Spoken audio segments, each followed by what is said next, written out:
Hey there, and welcome back to another episode of Watch or Not, a series where I take the first episode of a show usually, but this time I'm making an exception and I'm reviewing a movie, but it's not a review, it's more like a discussion, so I have no fucking idea what to call this. It's not like your sub feeds are already drowned in Death Note videos. Anyways, I'm going to be reviewing this movie from the standpoint of me having amnesia and not remembering watching this movie at all, so I'm going to be deciding if I would want my brain-dead me to watch this show or not.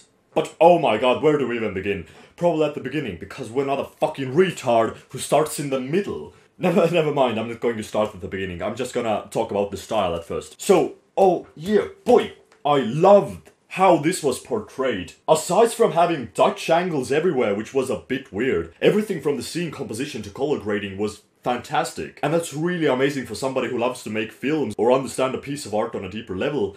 But for a normal person, you probably don't give a fuck. And what got me especially was how they retained the L and Light's color relationship. Like in the anime, how L was red and Light was blue, and that really stands out in the show. The introduction of L through a red corridor, then manipulating police sirens so blue light would fall on Kira, to the point of Light being in his own cafe in his own little blue world, and L just barging in. Okay, we get it, the show looks good, but is it actually good?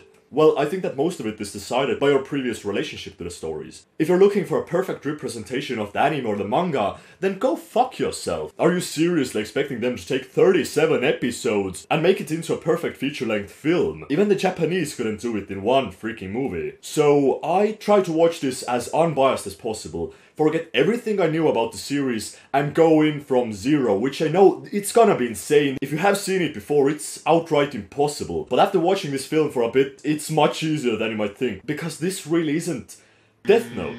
The core premise of the show is the same, that a guy gets a Death Note and starts writing names in it. But aside from some very obvious plot points and the characters' names, nothing is the same. It would have worked out better if they named it a sequel or a prequel, with just some random pretty-ass white boy and pretty-ass black boy. And I don't have anything against the actors, I think they portrayed it well, except for some places where it just seemed outright bizarre. Like Light just getting so scared, like what the fuck is this face?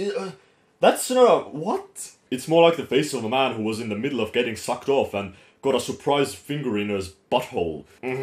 If you're expecting the characters to be the same as in the show, the manga, the anime, no, not even close. Light is a typical bitch boy, and L is, kinda the same? I guess the most same. Okay, starting off from the beginning, you understand instantly that it's totally Americanized. You have your cheerleaders, your jocks, some bullies, teenagers smoking, and some nice cinematography. But okay, moving on. We meet with our new and improved Light, who is a bitch. That's the easiest way to put it. I have nothing against being a bitch. God knows I am one. It's just very easy to describe him as that. And I don't mind that. I guess it's a bit more realistic to be scared of a freaking 2-meter high flying ghost monster than just being like, oh, hey, yeah, I got a book, so of course I'm waiting for a monster to show up. Yeah, it's a completely different thing. Almost instantly after getting the Death Note, he shows it off to a random cheerleader who he has a crush on,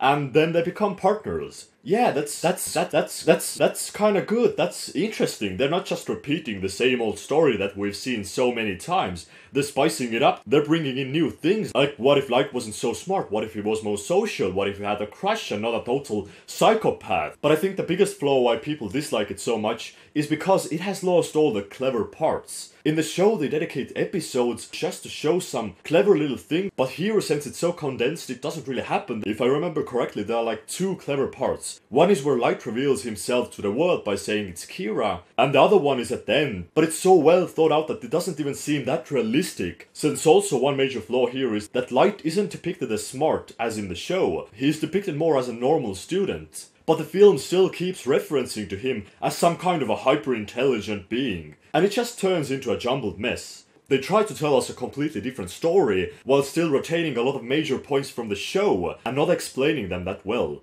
But I still like how they managed to do the adaptation. So I'm gonna give this a watch. And that's mostly to do because it's interesting. It's cool to see the new ways that they portray the characters and not just get the same thing over and over again, even though it kind of fucks up in parts. As a standalone movie for people who haven't seen the anime or the manga, it's probably not that interesting. And also for the hardcore fans, it's also probably not that interesting. I'm just saying that if I lost my memory, I would watch it again. And at least it wasn't as shit as the Ghost in the Shell film. Anyways, thank you guys for watching. I hope you enjoyed the video. Remember, this isn't a freaking review or a discussion. This is just a hypothetical video for what I would do if I lost all my memories. I'll see you next time. Bye. Woo!